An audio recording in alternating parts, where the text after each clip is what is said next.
kum mbokki xarit yi nga xam ne ñoo safoo TV mbégte lay am fas yéene ay jàkkaarloo ki yéen si émission bi nga xam ne moo di top personnalité nag niñ leen ko waxee ne ay kilifa lañ ci dalal ngir fas yéene waxtaan ak ñoom saa su ne ñu wax ñu seen jaar-jaar waaye rawatina li nga xam ne moo gën a doxa si actualité.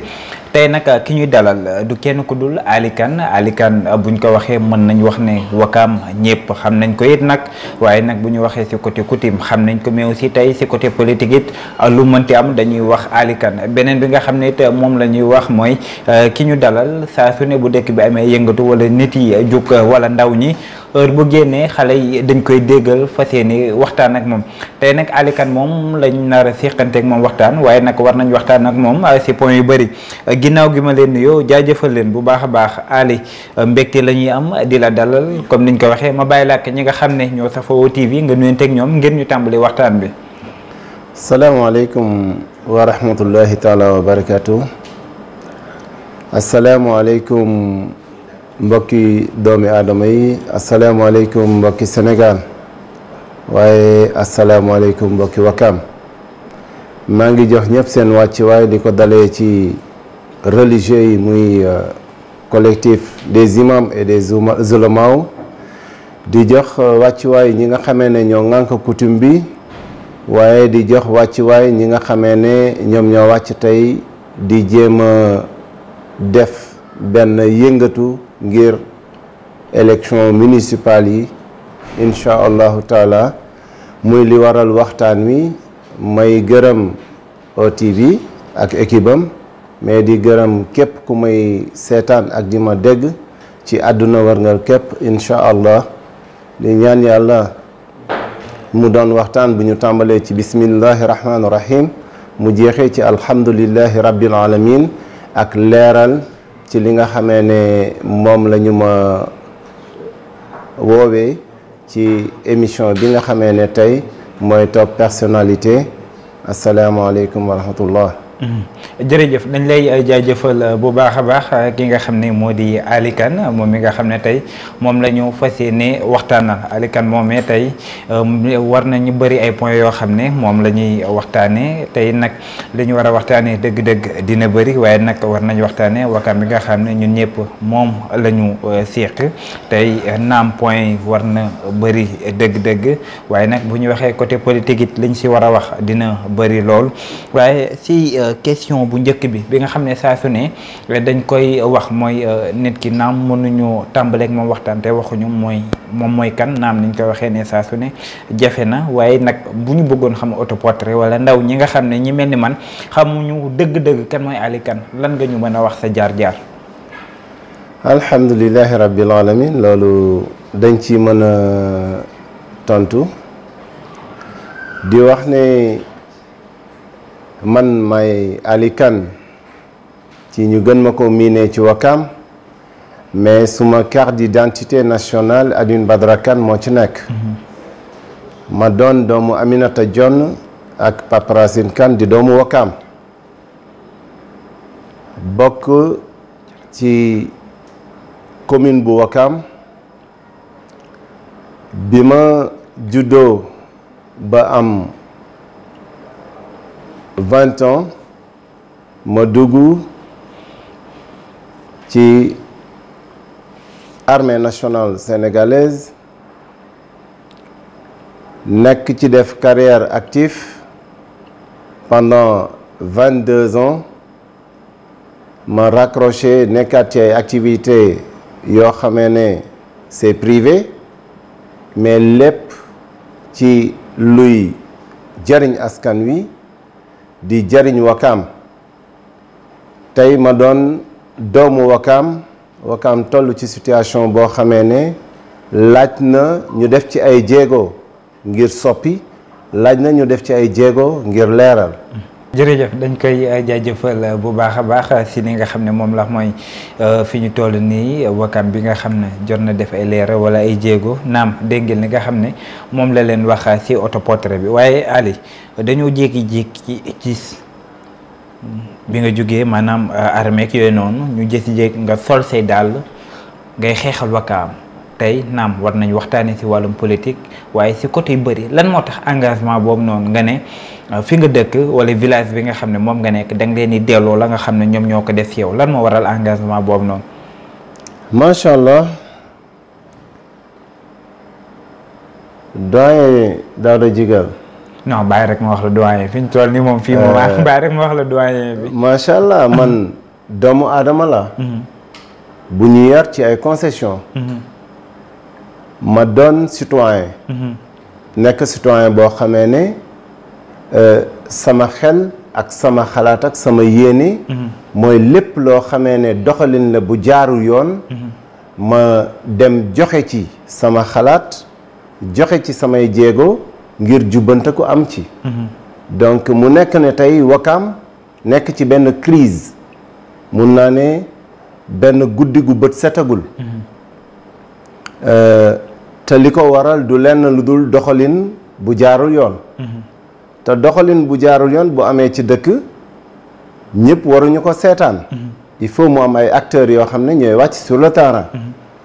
man bokkuma ci parti politique.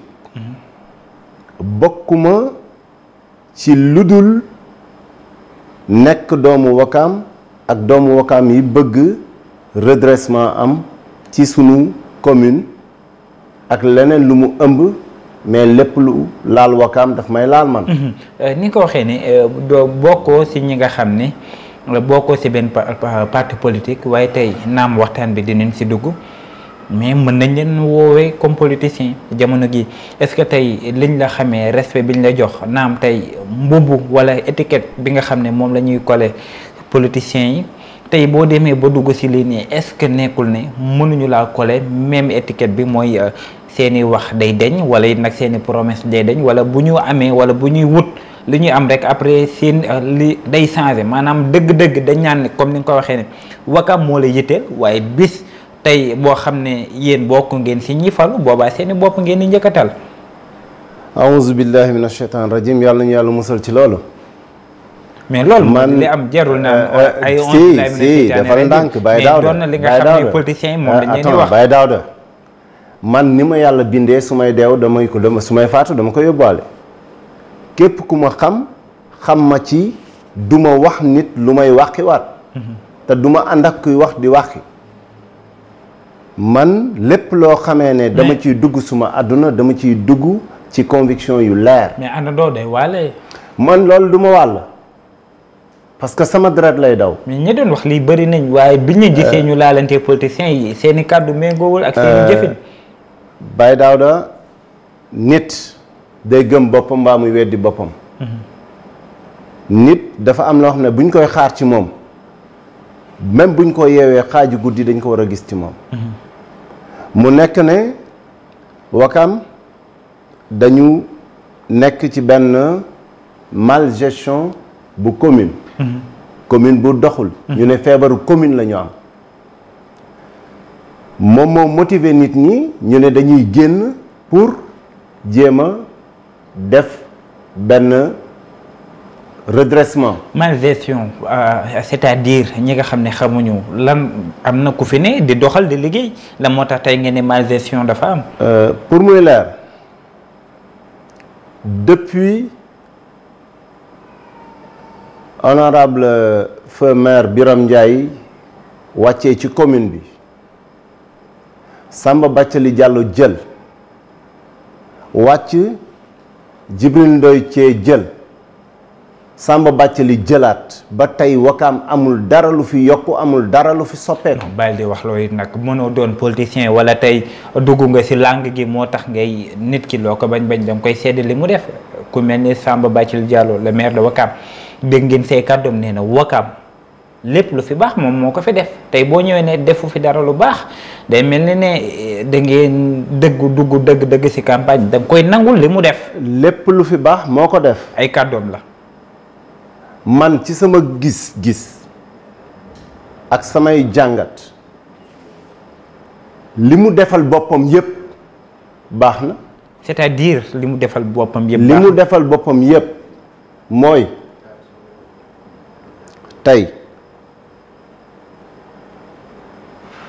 soo xoolee bi mu nekkul maire ak bi mu nekkee maire nan la cadre de vie am changé. non Ali bu leen wax bu leen yem rek ne bu mu nekkee maire koo bu leen wax loo rek koo xam ne dégg na honorable doon maire doonaat maire tey dégg haut conseil des collectivités territoriales tey koo kit naam bu leen wax ne si maire bi rek lay jëlee comme bu da ngeen fàtte ne am na leneen loo xam ne am na ko si ay ndomba tànk Daouda ndomba tànk da nga koy niru di ko doxe di ko waxe mais gestion alalu mbooloo wala alalu dëkk dañ ko war a gis ci sens yépp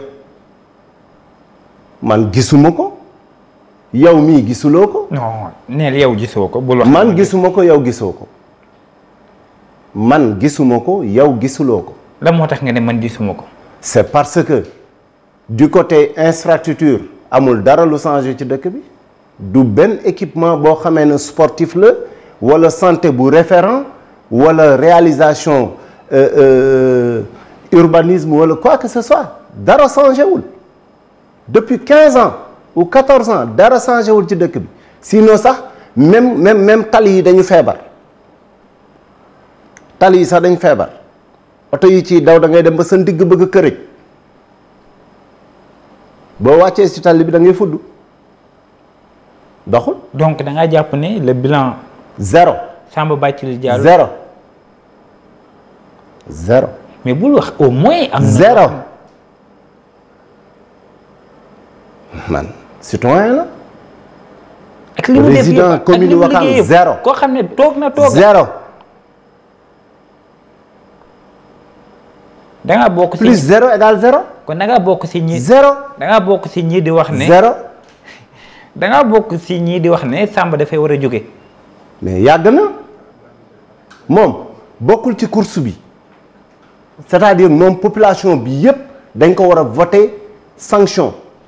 et le 23 janvier joxe na date ne vote sanction la war a am moom. joxe na rendez-vous mooy gagné. non gagné moom. joxe na rendez-vous moom du gagné. moom du gagné. et il est le seul koo ci xam ne kàttanu yàlla moom du gagné xam nga lu tax ma ne la du gagné munoo nekk ci dëkk pendant 14 ans wala 12 ans nga nekk ci bopp commune nekk na ñaari mandat wu 5 ans ak bonus ci bonusam la nekk nii mais amul dara lu nit ñi gis lu dul ku ko jege yëg sa bopp ku ko sori doo yëg sa bopp. da nga jàpp ne vote. ku àndul ak moom yëgoo sa bopp ci mandat yi mu def yépp. da nga jàpp ne askan bi dañ ko war a sanctionner. askan wi dañ ko war a sanctionner képp koo xamee ne yàlla dafa dogal mu ñëw jox la koppar lekkal sa alal la mais au jour des scrutins muy le 23 janvier Ouakam yépp dañ ko war a boycotter. ba yuuxu du jibee fuñ ko foogeewul. du fa jibee. moo leen gën a miin terrain. non du question miin. moo leen ëpp base. non attends Daouda au moment bi ñu wax yéen moo nekk sur le terrain. Daouda xam nga man lan moo ma neex ci yow. sa expérience bariwul. parce que boo defee sondage war nga xam ne ñii dul politique ñoo ëpp ñii di politique dëgg la wala déet ñii dul politique ñoo ëpp ñii politique. donc ñu néew ñu mel ni man ñoo wàcc sur le terrain ne dañu bëgg a innover dañu bëgg a redresser mais bul fàtte ne population bi nga xamee ne ñooy dem ci urne yi dañuy liggéey ji ñëw toog seen kër toog ci seen ngor ak seen jom seen fulla ak seen fayda ñii nga xamee ne ñooy xëccu tey ne dañu bëgg dëkk bi ku ci toog comme ni nga ko waxee duñ la gis mais am na ñoo xam ne bu ñu toogee da nga leen di gis parce que dañu am yéene liggéeyal askan wi te man ci tànk yooyu laa taxaw.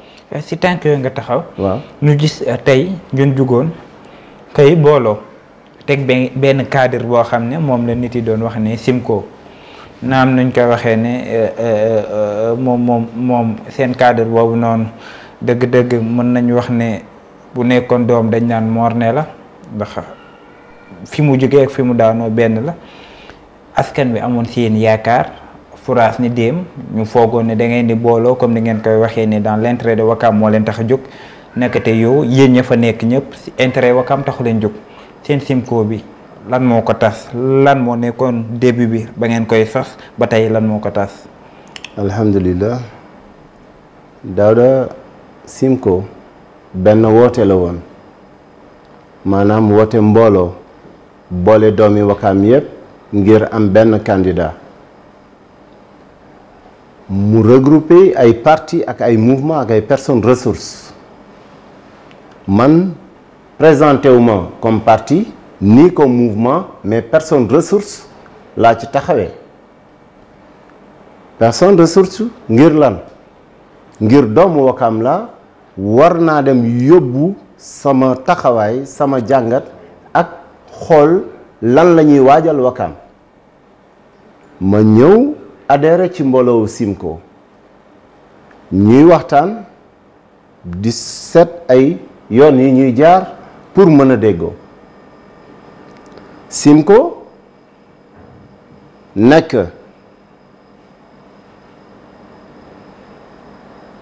ay nit yu jóge ci ay parti ak ay mouvement toog bëgg a waxtaan mais Daouda soo ñuy waxtaan di waxtaan ba mu indi ñetti point yi nekk dañuy def ñetti cellule bii pour les critères bii pour les chartes bii pour bannière yow xam nga ne kenn mënul participer aux élections te amoo bannière wala nga def parrainage bu ñu valider bi ñu amee pour décerner tâches yi kenn ku ci nekk ci ñun ay cellule bi nga xamee ne ñoom ñoo waroon gérer concertation wu bannière Maguette ci la bokkoon Guèye Ndeye Top Guèye ci la bokkoon Aïta Diagne ci la bokkoon Mamadou Goudiaby ci la bokkoon ñoom bi ñu proposé ñu ne 5 bannières la ñu gis muy les verts écologistes yi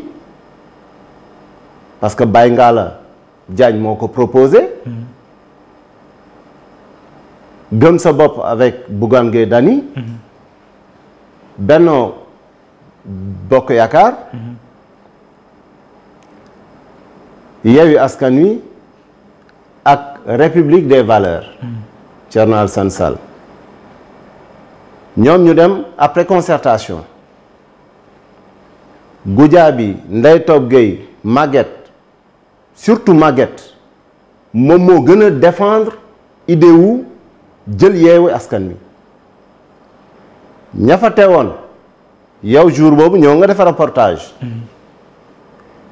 bi may jël sumay kàddu li ma leen njëkk a wax mooy bind leen lettre mu dem ci Yewwi Askan Wi ba xam ndax duñ ñu galgal ci loo xamee ne dinañu andil coono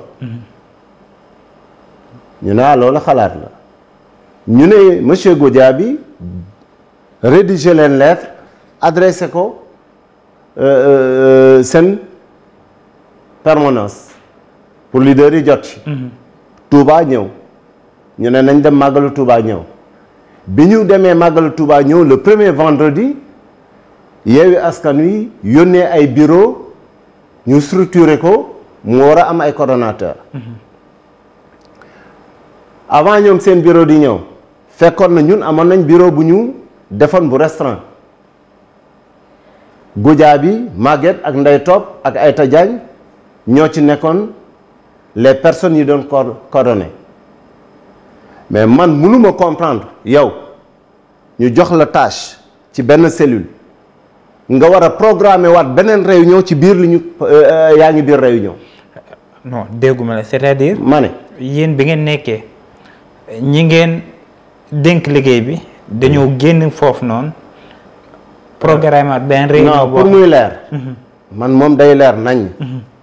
parce que su ma ko waxee fii danaa ko waxaat sama kuusu bàmmeel. dañu convoqué réunion ci Kër Salam Gueye. Ndeye Top Gueye. bu pur. Ndeye Top Gueye. fi ñu toog ci réunion bi moom coordonné na waat beneen réunion boo xamee ne daf ci war a dem daje ji ak bureau bi Yewwi Askan Wi bëgg ñu monter ko Ouakam pour dajale les partis. tey da ngaa cité tur wax. oui. li ngay wax da nga see am firnde wala da nga see teg sa bët.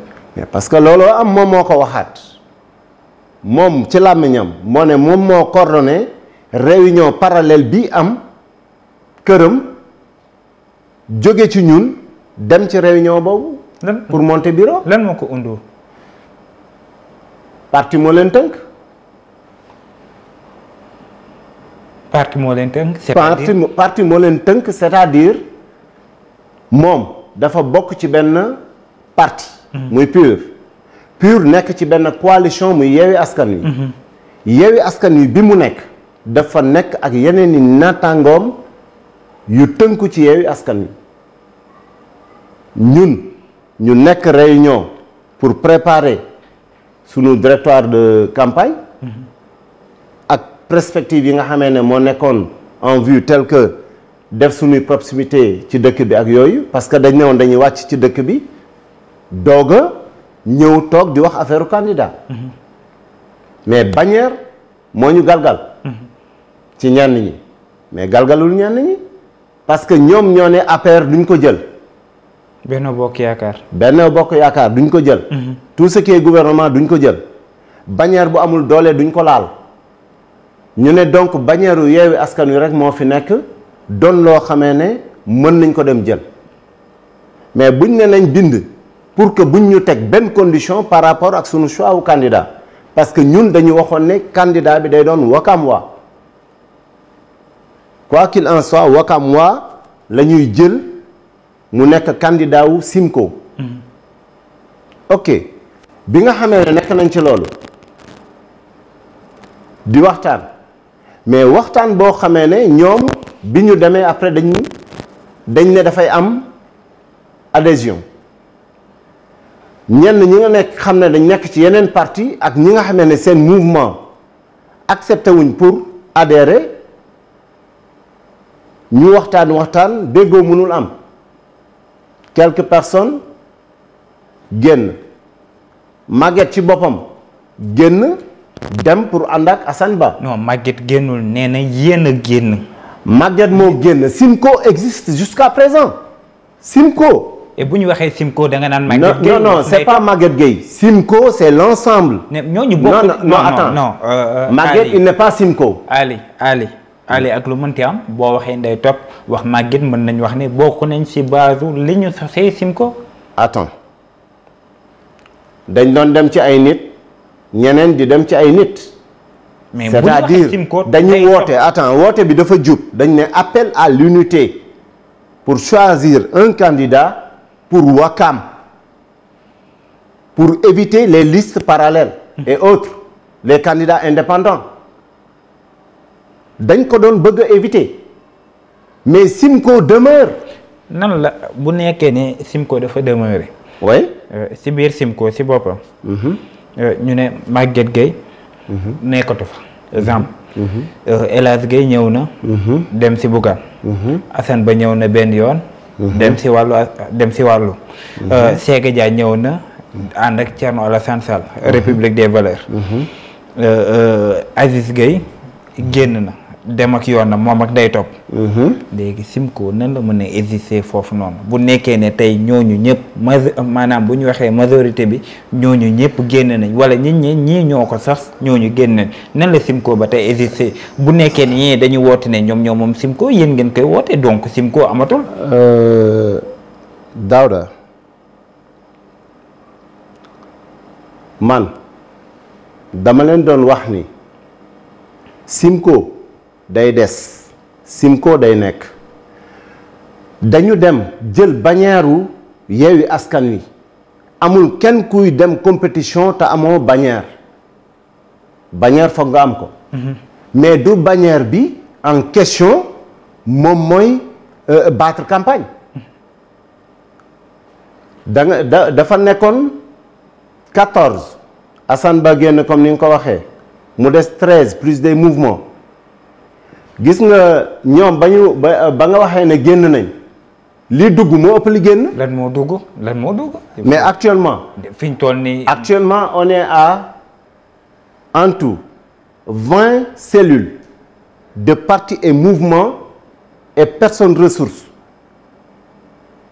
on a 20 mais nii je te montre man duma la wax loo xamee ne du am preuve ça duma la ko defal. mais xam nga tey duñ wax ne ñii ñoo ñëw. l'objectif dëgg-dëgg mooy ñi nga xam ne au début ñoom ñoo ko tàmbali woon dañuy buju te loolu dafa am loo xam ne foofu la ñu yóbbu. daaw dañuy tàmbali moomuñu nit ñi. da ngeen ne. li fi mu toll nii. li des ci làng gi ñu ngi nii. lii mën nañ koo jël ni boo. non lii moo des ci làng gi fi mu toll nii ñun ñii des pour liggéeyal Wakaam. fii ñi fi ne. ñi fi ne la fii ñi fi ne nekkul ñi nga xam ne dañuy. posé wu ñu. c'est au contraire ñi génn ñoo posé wul. ñi fi nekk posé wul. ñi génn ñoo posé wul. boo waxee tey ñi génn tey mën na. mais yow bu El Hadj Gueye tey génnee. yow El Hadj Gueye kan moo koy jox Wakaam. non loolu. non attends El Hadj Gueye kan moo koy jox Wakaam. liggéey na lu tax mu. non lan la liggéey. lan moo tax yow nga ne duñ ko jox Wakaam. non attends. non fan nga ko teg. non attends gis nga Wakaam boo ko bëggee jël. da ngay dajale ay parti yu bari. dajale ay mouvement yu bari. dajale ay personnes ressources yu bari. donc boo waxee El Hadj Gueye man je peux pas comprendre tey Yewwi Askan Wi. am ay doomi Wakaam yu boole seen doole nekk ci biir Yewwi Askan Wi nekkuñu ci parti Yewwi Askan Wi mais dañu jël bannière Yewwi Askan Wi mais Simco la c'est l'appel à l'unité. par rapport ak Yewwi Askan Wi dañuy des. oui mooy dañoo seetlu ne am ñu fa demoon bi ngeen àndee Omar Rémy Touré Abdou Aziz Gueye. bi ñu àndee fan ñu gis biir Yewwi Askan Wi. bi ñu àndee fan. yéen ñi nga xam ne yéen a wax ne yéen a des ci Simco. waaw yéen a jël bannière li Yewwi Askan Wi. Daouda ñu am. Daouda non bàyyi ma yeggale. Daouda bàyyi ma yeggale. fa nga jëm xam naa ko. mënoo toj gémmiñu Samba tànk xam naa ko bàyyil ma ñëw. li may wax xam nga ko. bu baax. maa ngi lay dégg. Daouda ñun bi ñuy constituer Simco dañ ne woon àndu gor àndu nawle. Il y avait plus de 15 personnes yoo xam ne ku nekk da nga prétendre bëgg nekk maire. ñu daje biir Simco.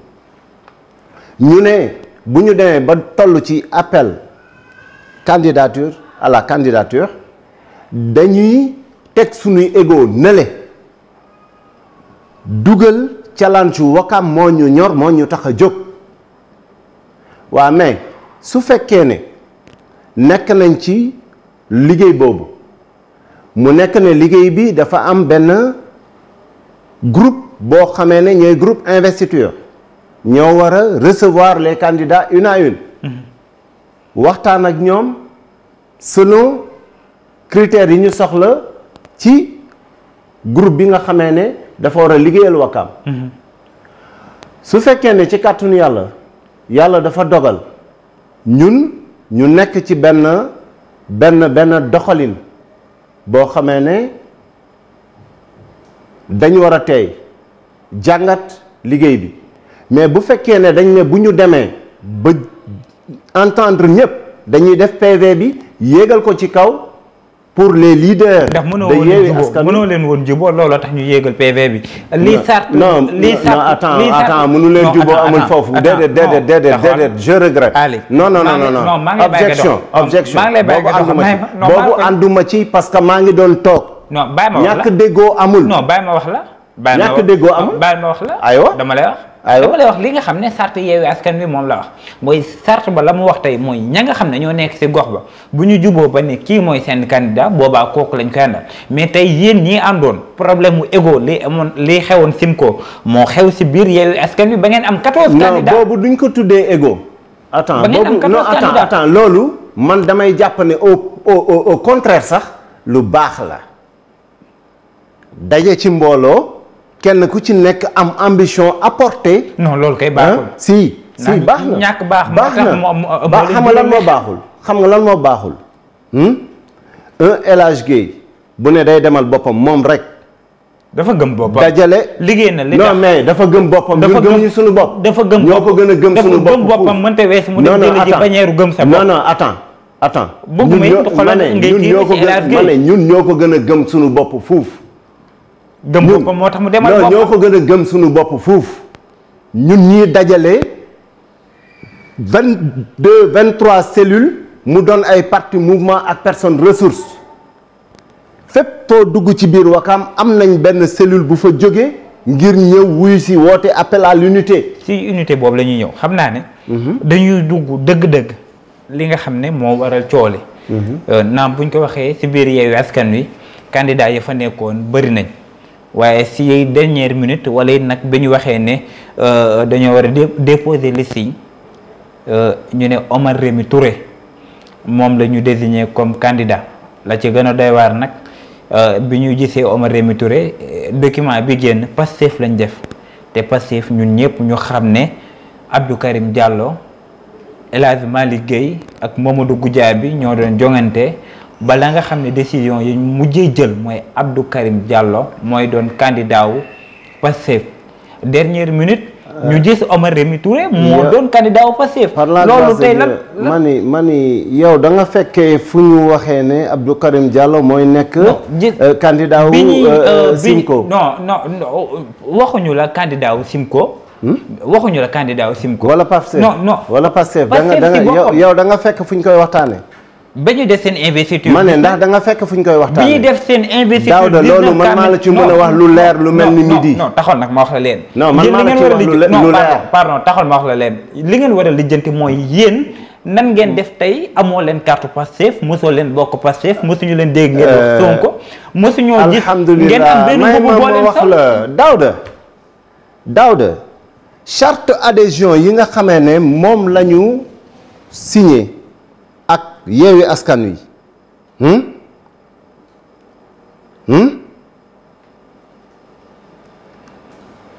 kii adhésion wu Aziz Gueye la. lan moo tax nga choisir bu Aziz Gueye. non parce que Aziz preuve la mënoon naa indi autant mënoon naa indi liste bi yëpp ku nekk yan charte nga adhéré.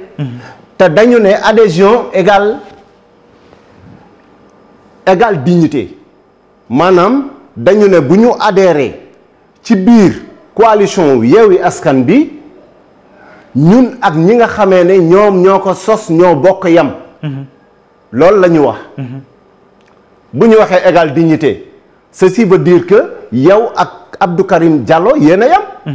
dëgg la wala déet léegi bu fekkee dañ ne samp leen seeni ndënd ku am ambition da ngay samp mais ndënd yi li muy bari yëpp ndëndu président Omar Rémy Touré moom la yàlla sempi. moom la yàlla sempi dañuy ñëw. ne moom la ñuy demee.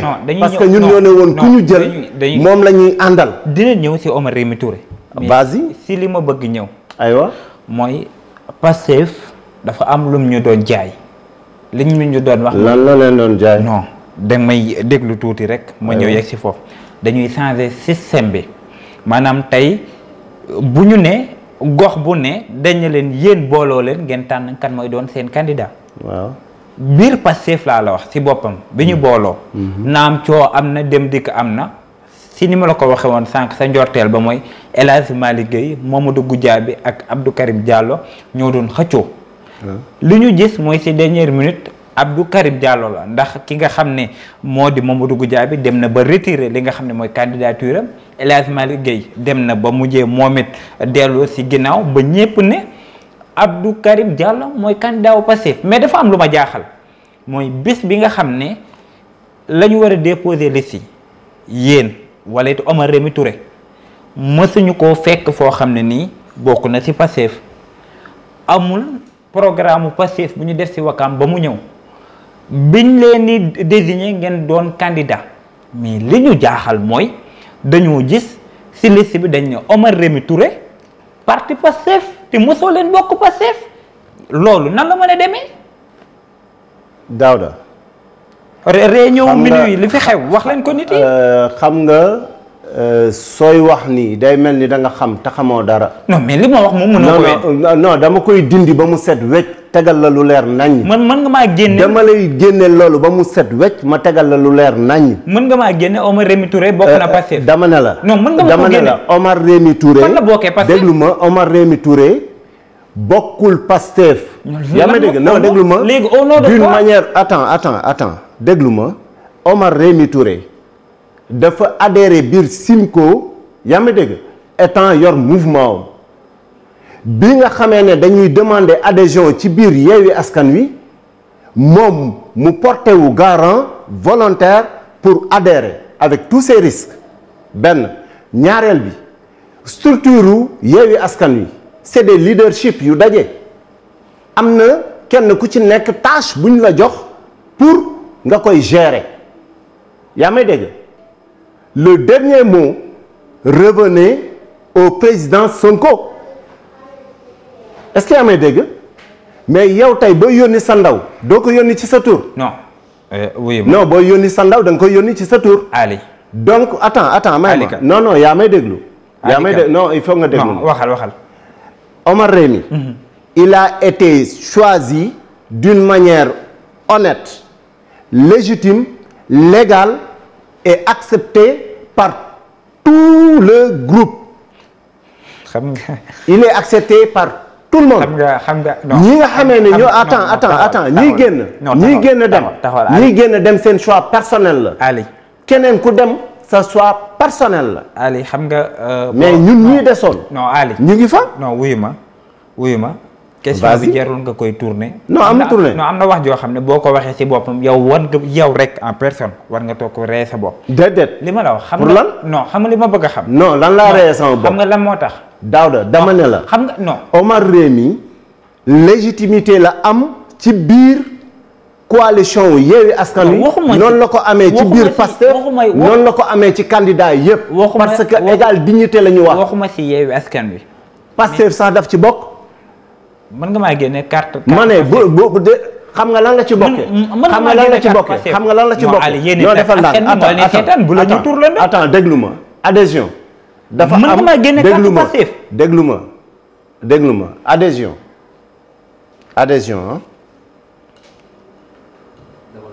adhésion dafa am ñaari façon adhésion. il y a l'adhésion verbale entre causerie, il y a l'adhésion écrite. Omar Rémy dafa def adhésion écrite ci Yewwi Askan Wi. nangul nañu Yewwi Askan Wi Sonko ci la bokk grand parti ci la bokk ñoom ñoo ñu doon ay leadership yépp dañuy adopté képp ku nekk seen biir parce que ñun ñoo seyal suñuy bëgg-bëgg ci ñoom ndax yaa may dégg mais ci biir cellule Yewwi Askan Wi président Sonko dafa am après concertation des leaders après évaluation des candidats à l'appel à la candidature moom ci jëmmi boppam moom moo am prérogative désigné. non boobu xam nga la moo tax. ba muy désigné. non déglu ma concept bi mu désigné. Omar Rémy Touré. non loolu non c'est parce que ñun ñoo wax ne. dama lay wax leen li ma lay wax moo gën a leer. non dama lay wax leen comme da nga ne Ousmane Sonko moom moo désigné. tey Ousmane Sonko dafa am lu ñu doon gëmloo mooy changer système bi tey mënoo tey. mais changer système changer système waaw àggali may ma ñëw. waaw tey mënoo gëm ne tey ne ñii ba muy metti ñooñu ñoo fi nekkoon tey ngeen ne tey parti Pastef dafa ñëw pour innover mënta weesu tey yéen seen biir yéen tànn kuy doon seen candidat. Daouda Abdou Karim Diallo doon candidat wu Pastef ñu xëy suba ne Omar Rémy Touré la. Daouda loolu yenul maana. Daouda ñun dafa am benn mbir bu am dañu dajale woon woote ne nañu boole sunu doole pour battre campagne yaa ma dégg jële fi li fi nekk teg lu bees ñu ne nag dañuy jël candidat bu dëkk Wakaam yaa ngi wër ba tey de ma ne candidat Wakaam waa ñun ñëpp ñoo d'accordoon ne moom la ñu jël dama ne Abdou Karim Diallo dama ne ñëpp moom la ñu d'accordoon Abdou Karim Diallo dëkkul Wakaam mais moom Wakaam waa la léegi lan moo tax non attends Wakaam waa la defal ndànk Wakaam waa la mais yàlla portewul choix ci moom yàlla portewul choix ci moom. te conférence des leaders bi ñu demee bay désigner wuñ ko parce que dafa ànd ak ay nawlem te égal dignité la ñu wax. tey Abdou Karim Diallo au contraire le président Sonko est très honnête trop même. il est juste non il est juste et loyal il est juste et sérieux. non déglu ma attends gis nga. bu loyal non déglu ma bu honnête amoon foofu Abdou Karim lay jëli. Daouda bu loyal amoon bu honnête amoon Abdou Karim lay jëli. Daouda ñun dañu bëgg doomu Wakaam boo xamee ne yaa ma dégg Wakaam daf ciy gis boppam. donc Abdou Karim. yaa ma dégg seen bopp dama ne. buñ ko tànnoon Wakaam da ciy gis boppam ki ñu tànn tey nag nga bëgg ko nga bañ ko moom la ñu tànn. ci biir Pastef moom la ñu tànn Yewwi Askan Wi moom la ñu tànn ci biir concertation wu appel à l'unité muy Simko. bi nga xamee ne dernière minute def ngeen le tout ba am carte Pastef ci benn fan ñu tànn leen. mën nga ko prouver. non. mooy li am mën nga ko prouver. mooy li am. non attends mën nga ko prouver ci ban source. non man dama naan amul. non mooy li am. man dama naan amul. yéen mën nañ. non amul. amul laa lay wax. mën nañ bàyyil boobu teg ko ci suuf du source bu baax. non xam nga. non du source bu baax. Ali. Omar Rémy Touré. non Ali li ñu ko désigné. mooy dafa remplir les critères yi ñuy xaar ci sunu choix wu candidat. d'accord naa.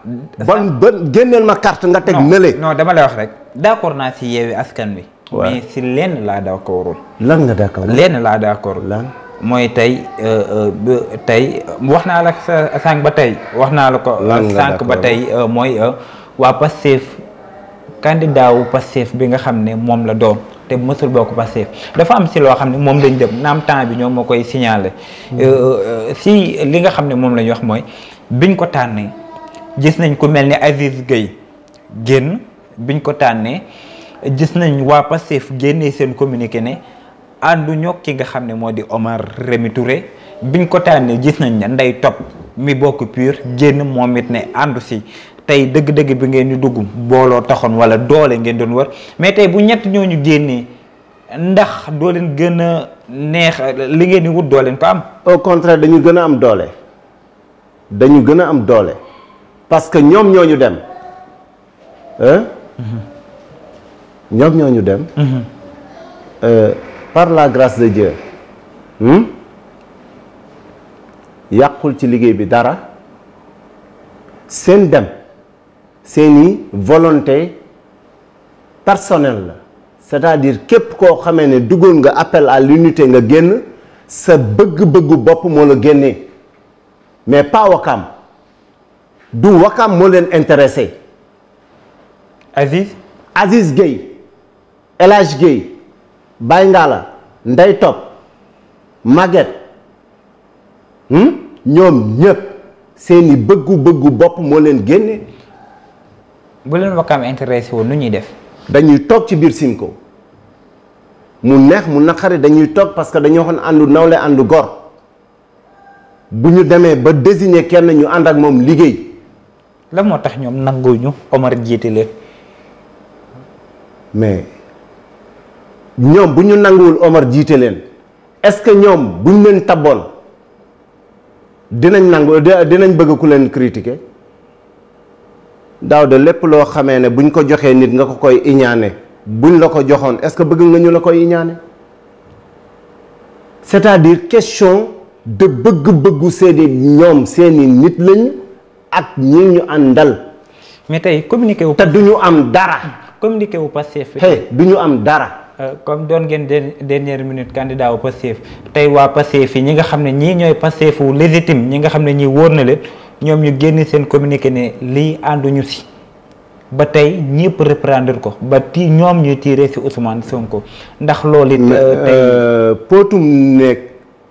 potum biir du génn biti. potum biir moom non attends potum biir du génn biti bu communiqué amoon potum biir du woy yëpp moo baax a woy ci tefes. woy yëpp woy nañ ko si. ma ne déedéet am na woy bu ñu woy ci biir néeg te yow fekkee woo ko. bu gaal bi daanoo déggoo ko boobu échappé na la. bu gaal bi daanoo seen gaal bi daanoo. lettre boobu après li ci xew yëpp information boobu yow boo ko amee da ngay bari xam-xam donc boobu mënoo ko am échappé na la. kon non ndaxte pour wan la ne. ndax non ca laay ñëw pour wan la ne. président Sonko leader la. leader bu maîtriser cellule am bu xam li muy def ak li muy wax njabootam lañu xëcc na leen waxtaan na ak ñoom ku nekk dégg nga la mu la wax après bi ñu defee seen communiqué te loolu résultat yi di ngeen ko gis sur le terrain. c'est-à-dire yaa may dégg ñooñu demoon dañuy ñëw. ba ñëg làmmiñ dañuy réeroo waaye ala kulli xaal bu ñu defaree ànd. mais Abdou Karim moom du ñëw. loolu yow yaa ko wax moom daf la ko wax. Abdou Karim du ñëw. day ñëw. gëm nga ne Abdou Karim day ñëw ci kàttanu yàlla day ñëw ci kàttanu yàlla. parce que moom mi valable légitime. jël non attends bul wax légitimité ñoom ñëpp a yem à égale dignité la ñoom ñëpp a yem. bul dóor doom làq doom. non fii amuñu ko. non moo tax ma ne la yow bul am benn sporting booy def. non faruñu fenn. non attends dama ne. nga bëgg ko nga bañ ko yàlla candidat wu Omar Rémy Touré moom la désigné ci concertation yi leader yi accepté ko ñun ñi nga xamee ne ñoo bëgg battre campagne pour am changement ci biir commune bi nangu nañu ko. Yewwi tànn nañ ko waaye tànneef dëgg-dëgg bi ce sont les Wakamois et ki nga xam ne moom lañ tànn 2014 gis nañ dernière minute la génnoon dem ak listam comme moom mën nañ ko tooñee ne yëfi dernière minute ko neex bañ na ko seeni liste bi ngeen koy defar dernière minute ngeen ko defoon le 2014 mën nañ wax ne moo di 2021 naam lu Yewwi tànn population bi mooy def tànneef bi waaye doo dégg wala doo romb fet ñuy kafe wala di tooñee ne Omar Rémy Touré wala mën nañ ko boole si ñi nga xam ne bu ñu defoon sondage si ñeent ñi nga xam ne war nañ yor Wakaam ndax tey lu Ousmane Sonko tànn et yaakaar ngeen ne yéen élection yii di ngeen si def poids wane seen bopp. Daouda maa la ko wax fii tey ci plateau ci kàttanu yàlla mbaaxam profil bi Wakaam di jooy ak di ko wër Omar Rémy Touré la. si nan. ci xam-xam. ci yéene liggéey bëgg liggéey ak xam li mu war a liggéey ànd kook équipe bi nga xamee ne mooy le conseil municipal bi ñu def ci sunu liste coalition benn coalition moo am Wakaam muy Yewwi Askan Wi ñi des ñëpp seen bopp la ñu demal ak seen i mbokk ak seen i xarit ak seen i am di jàmm. Benno Bokk Yaakaar am na coalition. Benno Bokk Yaakaar bokkul ci course bi. bokkul ci course bi parce que ñoom bañ désigné Bathily Momar dafa ber daaraam Thié ber daaraam Momes ber daaraam xanaa da nga leen fàtte boo naaxee ma fàttali la. Anta Sarr Gakou xamul fu mu jëm xamul fu muy teg tànkam. moo tax mu dem duggaat ci Bathily. mais loolu dafa gëlëm. loolu coalition. non loolu du coalition. boo nee ba donc nangul ne Simko mi ngi dund te Simko mi ngi dund te di ngeen xam ne Simko mi ngi dund. ñu jëm see élection ma ne bu ñu wàccee sur le terrain ngeen xam ne Simko mi ngi dund. ñu jëm see élection mën nañ wax ne comme seen candidat dernière minute ngeen ko taxale mën nañ leen tooñee taf yëngal. non taf yëngal amul. taf yëngal amul ma ne taf yëngal amul dañ nekkoon ci cadre de concertation pendant des mois di liggéey ba liggéey bi des ci choix candidat. mu jur coow. jurul benn coow. ay intérêt personnel ñoo doon jéem a créer ay zizanie mais loolu ñoom la ku gëmul sa bopp da ngay dem ku gëm sa bopp da ngay toog ñi gëm seen bopp ñoo toog yaa may dégg leaderu ñi gëm seen bopp Wakaam Omar Rémy Touré mooy njiit bi keneen ku dul moom da nga dem ci sa bànneexu bakken te bu la Wakaam joxee Wakaam ñépp xam ne li ma waxoon am na. tey demeen ngeen su coalition Yewwi Askan Wi da ngeen koy waxee ni équipe mais sànq ba tey yaa ngi naan Omar mais nag boobu ak tey déggaguñu wala ngeen wax ñu wala ngeen teg suñu loxo loo xam ne nii bu leen askan wi joxee dëkk bi di ngeen doxal lan lañ mën a xaar si yéen. alhamdulilah Daouda. boobu moom am nañ ay kóllëre ay partenaires niveau national comme international coalition wu Simco bi jël bannière Yewwi Askan Wi doon ay doomi Wakaam boroomi pas-pas ki xam-xam dong ci daje ñoo xamee ne fi ñu jaar yëpp ci seen carrière toj nañ ko day amee dégg léegi ki nga xamee ne mooy Omar Rémy Touré ak équipe municipale bi mu war a àndal ñu ngi waajal seen bopp ci innover secteur éducation assainissement environnement santé sport épauler les femmes dans les groupements créer ay emplois pour les jeunes de la commune de Ouakam def benn innovation ville bu moderne bu exemplaire et bu référent. ni ngeen koy waxee yomb na. mais looloo am bu ñu yàlla joxe boo leen toogee ñetti at te waxul leen alhamdulillahi rabbil alamin yéex nañoo jël maire bi jox ko Omar Rémy Touré. non xam nga seen kàddu yi la moo tax mënuñu ko maanaam dëgg. wax nga baal ma si kàddu bi nag waaye waxu jikkoy wutkat rek ngeen fi wax. déedéet. boo ne waxee jikkoy wutkat. fi ñu toll nii attends boo ne waxu jikkoy wutkat Daouda dama naan laan bon candidat yëpp même sanction la ñuy dégager yaa may dégg mais dama ne la campagne boo gis les programmes sont similaires parce que feebar bi ñépp a ko bokk gis Wakaam ci boppam moo feebaru infrastructure sport santé éducation subvention yi baaxul assainissement baaxul dëgg la wala déet les groupements ne sont pas épaulés sunu femmes yi dañoo avec calebasse bay bëgg a dee dama leen yërëm doomi Wakaam dama leen yërëm. te mën nañ xaar ci yenn sens. bu baax bu ñuy yëg ba mu neex xoolal ñépp yëg ci seen bopp mooy sunu coalition ku mu rëcc keneen koo jox di nga dawaat di topp sunu ginnaaw naan yàlla na 2027 gaaw jot. et mën nañ xaar bisum 23 janvier 2022 incha allah. ci kàttanu yàlla dañuy gagné. ñu ne Omar Rémy maire. day gagné jinne yeeg malaaka yeeg même xolal ñëpp leen di vote. confiance boo ni wax confiance bi ngeen ni àndal. et bu ñu wàccee sur le terrain. France ni démb li ngeen ni gëm-gëm bi ngeen am ak li am. Daouda affaire bi coalition Simco ci biir Yewwi Askan Wi la affaire bi Omar Rémy la président Omar Rémy xoolal affaire bi moom la. maanaam ñun li ñu coaché yëpp moom la ko yàlla yen te yen bi day oyof ci moom. yen bi day oyof bu ñu génnee rek ngeen xam ne génn nañ. candidat yu bëri ndax yaakaar ngeen ne naam ni ngeen waxee ne changement ngeen bëgg face ak candidat yu bëri yaakaar ngeen jëlee fi la maire Samba.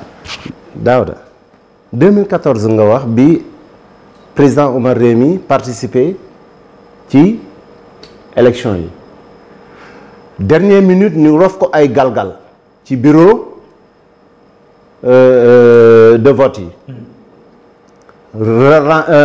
xaw a ralenti arrivé ay bulletins yoom genre yu demee noonu yaa ma dégg xam nga lu mag def dee bu dekkee da koy ba moom am na kuubaa buñ ko def foofu moo tax ren bi nga xamee ne appel à l'unité ñëw na ñoom ñi dem ñëpp dañ doon wax ku demal sa bopp da ngay dee ku demal sa bokkatoo ñoom loolu lañ doon wax ñoom ñépp a ko doon wax y a même pas question ñuy beru di dem mais bi seeni intérêt personnel ak seeni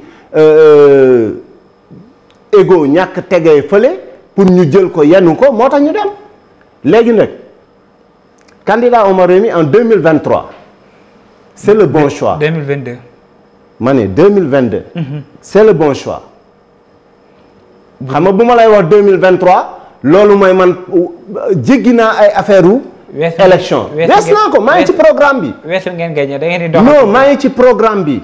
bu ñu waxee ay élection nag si Wakam gis nañ booba ak tey naam kenn ñaanu ko xam naa it mooy doon dernier laaj bi wala it sa xalaat par rapport ak si violence gis nañ barki démb fii si Baye coow la nga xam ne commencé na fi juddu te nag nuñ ko waxee ne dafa am loo xam ne moo di xew bu élection weesoo ñoo bokk dëkk bi ay famille lañ waaye Wakam rek si gagné ñu gis tàmbalee guñu violence am face ak loolu nan ngeen di waajalee seeni candidat beneen bi mooy ban message ngeen di lancé ba nga xam ne mooy di maanaam stabilité wu commune bi wala dëkk bi ñu téye ko ba lu yàlla dogal ñu xam ne lii la yàlla dogal mais jàmm pas violence bañ a am.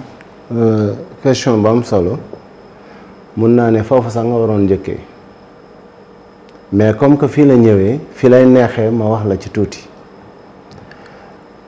coalition Simpo ci biir Yewwi Askan Wi que des référents ay nit yu yaru yu teey yu dal. yu xam seen bopp wàññil ñett wala ñeent wala juróom. man moom nit ñi ñoo mën a wax ci man quoi mais Omar Rémi dafa yaru Jibril alayhi salaam Guèye mu xalifatulahi fil ardi Mohamed Seyni dafa yaru Maam Alsane Guèye dafa yaru Ayta Diagne dafa yaru Binta Guèye dafa yaru ma àggali. non juróom laa la ñaan baax na. te yéen a ngi wàcc ba violence. incha allah du ñu tooñ kenn te ku ñu tooñ dinañ la raisonner. on répond pas aux violences nos violences yàlla xam ndam ñu gëm ne dañuy gagner mais on va pas drainer du sang dans Wakam pour après essuyer encore du sang pour travailler. travail bi ñu war a def dañ ko war a def dans du beurre et du lait. fair play. le maire jox liggéey bu rafet la ñuy def. le maire jox na ma rendez-vous le 23 janvier da ngeen may jox rendez-vous.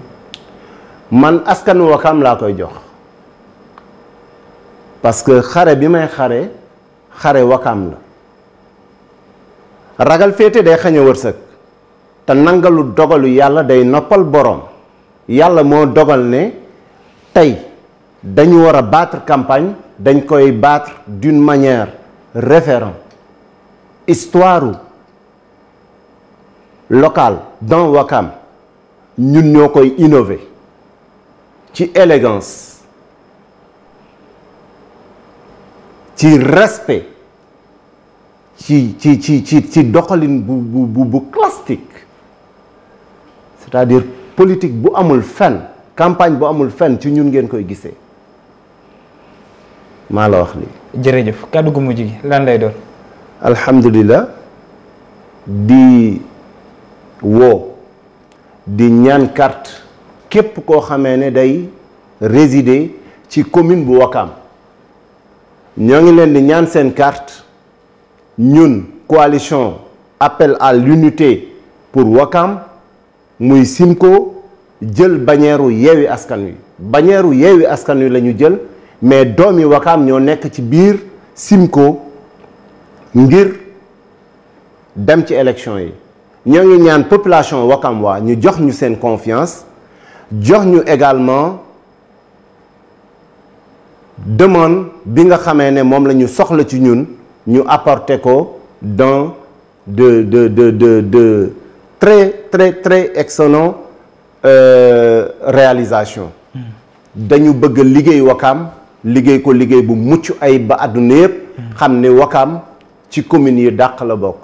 di gërëm ñëpp di sant ñëpp di gërëm suma famille ci wàllu ndey wàllu baay sumay xarit sumay am di jàmm di gërëm sama soxna ak njabootam yaayam suma yaay suma goro yaay ay satuloo di ndeyloo ak képp koo xamee ne rek samay frères et sœurs nga ak samay mbokku diaspora yi Jules Kandé Kéba Ndiaye maa ngi leen di ziar di leen jox seen wàccuwaay di ko jox ñëpp bàyyiwuma kenn di leen wax ni affaire bi Omar Rémy Touré la Yewwi Askan Wi moo woote di bëgg ngeen ñëw fekk si ko ci wooteem ngir mu jël élection yi au soir du 22 janvier incha allahu taala liggéey Wakaam mu romb fanaan waaw. jërëjëf mel ni Makka ak Medina. dañ lay jaajëfal bu baax a baax ki nga xam ne moo nekkoon suñu gan waaye nag niñ ko waxee ne moo doonoon personnalité wala it nag ki nga xam ne lënd bi moom la ñu dalal di Ali Kane ngiñ gis waxtaan bu am solo bi nga xam ne